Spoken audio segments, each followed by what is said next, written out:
quand on est arrivé, on a compris que les mecs avaient des otages et on a su que ça allait être très dur. Do you think it was worth it?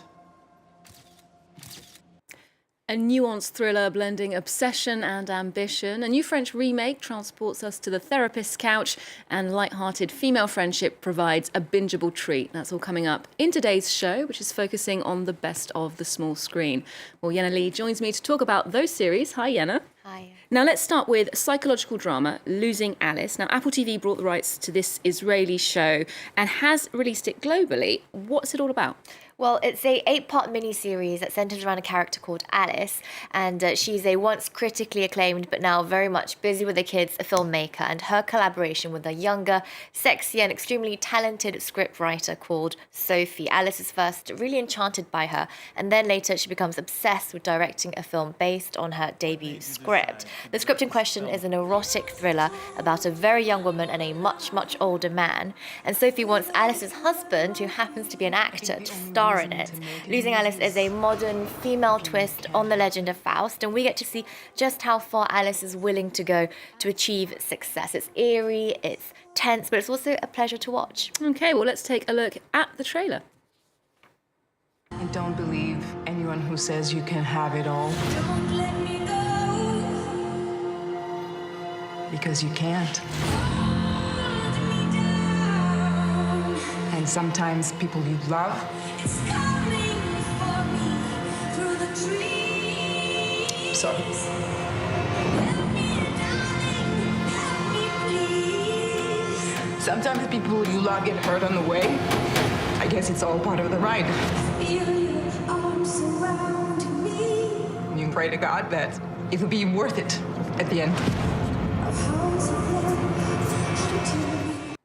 Well, some pretty intense scenes there, aren't reflecting life or the other way around. Yena, what did you make of the series overall? Well, I'm a sucker for psychological thrillers, so I really enjoyed this one. Losing Alice was written and directed by Sigal Arvin. It's beautifully shot with cinematic quality, and there are just enough flashbacks and fast forwards to keep you on your toes. It does lack some character development, though, for pretty much everyone in the show except Alice and Sophie. But that's because you're sucked into Alice's rabbit hole, and she is obsessed with Sophie, so it's almost fitting that we know very little about everyone else. Lihi Konowski as Sophie is a delight to watch. She is truly mesmerizing on screen and very much the femme fatale.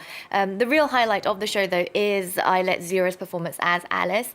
We see the challenges she faces as a contemporary 40-something-year-old mother with 3 kids and a career. But it's not the cliche story of a career mum and a useless husband. It's a nuanced take on society's expectations of a woman and a mother and what this could mean for her art. It does sound great indeed. Well, moving to another Israeli show that's now been remade here in France.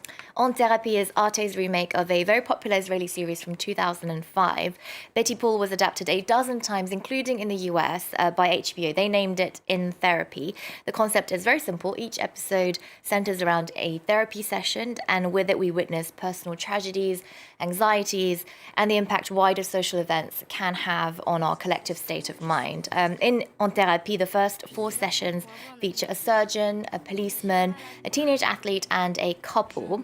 The 5th episode centers around the therapist himself, and then the order repeats itself, so we can discover more about each of these characters over 35 episodes in total. The particularity of this French version is that it starts off right after the November 2015 Paris attack. Oh, right, wow. Which could sound a bit corny, because I find it extremely difficult to watch fictionalized events of something that happened so recently and that's so traumatic, but it's actually very well executed. France 24's Nina Masson met with one of the main directors and the main actors of the show. They described what it was like working for En Thérapie. There's something quite intimate about it, this doctor-patient confidentiality, that's fairly fascinating because we're granted access to something that we usually wouldn't have access to. It lets us peek into a somewhat sacred space, which is the psychoanalyst's office. Racontez-moi. Vous voulez savoir ce qui m'empêche de dormir? C'est de savoir que quoi que je fasse, aussi entraîné que je sois, ça sert à rien à cause des gens comme vous. On vient vous voir pour un avis professionnel et vous nous poussez au divorce. Le jour où je t'ai rencontré, j'ai fait une croix sur ma liberté. It was a real challenge that impressed me, which required real preparation work on several fronts. And then during the actual filming, it was a real challenge, as I have never done so much filming in the space of just one day. We would film one episode in a day and a half. Un épisode en une journée et demie.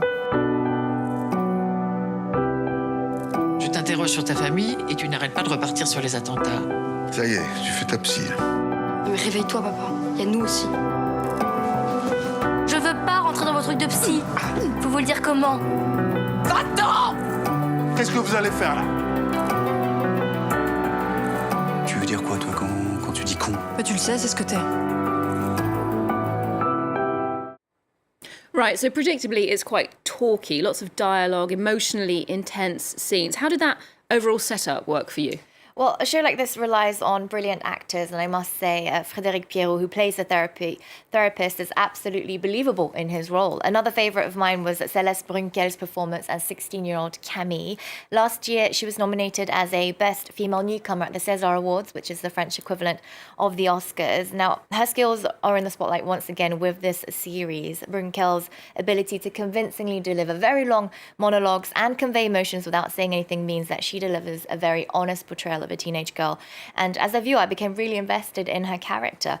For me, On Therapy's script was, on the whole, very subtle. There are several standout actors, and it successfully brings up many timeless issues around human relationships, all with the backdrop of the trauma from the Paris attacks. Yeah, that's quite heavy, though, in terms of subject matter. What about people looking for light entertainment in a series? Well, I would say that is the only negative side of the show for me. It's not the kind of show you can binge easily, even though the episodes are under 30 minutes each. It's a bit perhaps voluntarily claustrophobic. On Therapy is almost entirely shot in the therapist's therapy room, which is his living room. It's both his safe haven and his battlefield, but all in all, it's definitely worth watching. Okay, we'll check it out. Now, next to a show that's not necessarily going to win a lot of awards, but one that you could, in fact, binge. It's a bit more lighthearted. Yes, indeed. Netflix's latest cheesy soap is called Firefly Lane, and it's the story of two women and their decades-long friendship. It's the adaptation of Kristen Hanna's New York Times best-selling novel of the same name. It stars Katherine Heigl and Sarah Chalke as the main characters. You might remember the former from Grey's Anatomy and the latter Indeed. from Scrubs and How I Met Your Mother. Heigl plays an outgoing Tully, and Chalke plays Kate, who's very bookish. And now Tully is a super successful TV host, much like Oprah. And Kate is a recently divorced mum of one who's jumping back onto the job market as a secretary to a very ungrateful woman half her age. Okay, well, let's see what Firefly Lane is all about. You don't get it. You don't know what it's like to fail, and you succeed at everything you try. It's like this is your life, and I'm just along for the ride. You are so much braver than me.